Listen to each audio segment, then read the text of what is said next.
میں ان سے مخاطب ہوں۔ آپ تمام لوگ جانتے ہیں کہ ایک چھوٹا سا کتابچہ ہے، ہر قادیانی کو پڑھایا جاتا ہے، اور وہ کتابچہ، اس کی کتاب کا نام ہے دینی معلومات۔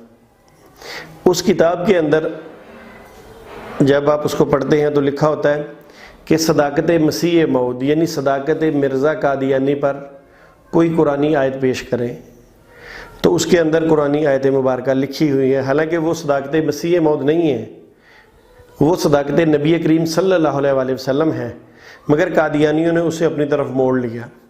چلیں موڑ لیا، آپ نے پڑھ بھی لیا۔ اب جب ہم آپ سے یہ کہتے ہیں کہ آئیے ہمارے سامنے بیٹھیے، سوشل میڈیا پہ آ جائیے، واٹس ایپ پہ آ جائیے، اسکائپ پہ آ جائیے، کسی بھی محاذ پہ آ جائیے، آمنے سامنے بیٹھیے اور ہمیں وہ صداقت مسیح موعود ثابت کر دیں، اس وقت آپ کہتے ہیں کہ جی ہم نہیں کر سکتے۔ دینی معلومات کے اندر آپ لکھتے ہیں لوگوں کو پڑھانے کے لیے، یاد کرانے کے لیے کہ صداقت مسیح موعود کی یہ چیز ہے۔